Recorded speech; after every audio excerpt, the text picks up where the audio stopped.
अगर आप अपनी एलर्जी से बहुत ज़्यादा परेशान हैं और आपको स्किन पे बहुत ज़्यादा रैशेज हैं, ख़ारिश होती है, आपका नाक भी बहता है और आपको छींकें आती हैं, तो इसके लिए आप एंटी एलर्जिक मेडिकेशन पीरिटोन के नाम से जो आती है उसका सिरप और टैबलेट यूज़ कर सकते हैं।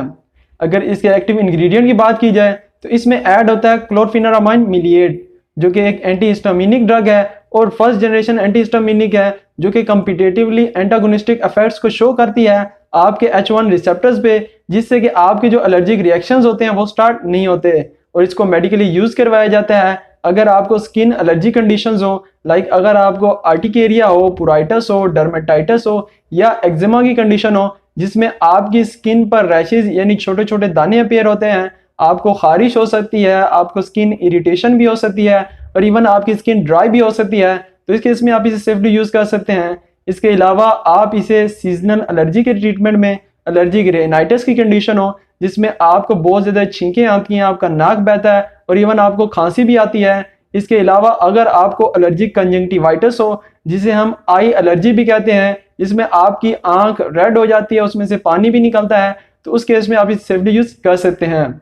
इसके अलावा अगर आपको सर्टन फूड या किसी ड्रग पार्टिकल से एलर्जी हो तो उस केस में भी इसे यूज़ करवाया जाता है। या अगर आपको किसी इंसेक्ट, किसी मच्छर या मक्खी ने काट लिया हो और एलर्जिक रिएक्शंस अपीयर हो, उसमें भी यूज़ कर सकते हैं। या अगर आपको एंजियोइडीमा हो, यानी आपकी जो पेरिफेरल साइड्स हैं, आपकी लेग्स और आपके फीट्स वगैरह में स्वेलिंग हो जाए, तो उस केस में आप इसे सेफली यूज़ कर सकते हैं। अब इसके मोड ऑफ एक्शन को डिस्कस कर लेते हैं। तो जनरली जब भी आपकी बॉडी में कोई एलर्जन आता है तो आपकी बॉडी रिलीज करती है हिस्टामीन को, और ये हिस्टामीन रिलीज होने के बाद आपकी बॉडी के जो डिफरेंट ऑर्गन्स हैं वहां पे H1 रिसेप्टर्स मौजूद होते हैं, उनके साथ जाके बाइंड होती है। और जब ये उन रिसेप्टर्स के साथ जाके बाइंड होती है तो ये आपकी बॉडी में एलर्जिक रिएक्शंस को इनिशिएट करती है।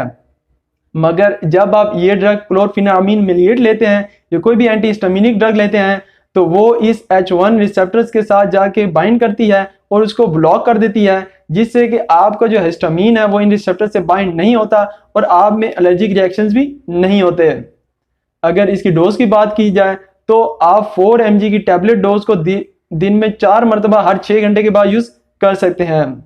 अब इसके साइड इफ़ेक्ट्स की बात की जाए तो इसमें ड्राई माउथ का होना, नोजिया, वोमिटिंग का होना और इससे आपको नींद और गनुदगी भी आ सकती है।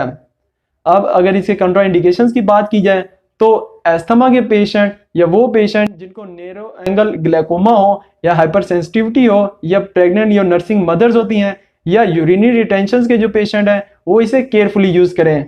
अगर इसके स्पेशल एडवाइस की बात की जाए तो आपने इसे या तो दूध के साथ इस्तेमाल करें या खाने के साथ इस्तेमाल करें ताकि आपको इसकी वजह से जीआईटी डिस्टर्बेंस ना हो। इसके साथ ही आपने पानी भी पीते रहना है ताकि आपको ड्राई माउथ ना हो, और इससे चूंकि आपको गनुदगी और नींद आ सकती है तो आपने मेंटल अलर्टनेस वाले काम नहीं करने। और इसके साथ आपने अल्कोहल, ये जो दूसरी CNS डिप्रेशन ड्रग्स होती हैं, उनको नहीं लेना। तो अगर आपको मेरी ये वीडियो अच्छी लगी हो तो मेरी इस एफर्ट को अप्रिशिएट जरूर कीजिएगा। अपना मेरे YouTube चैनल का जरूर ख्याल रखिएगा। अल्लाह हाफिज़।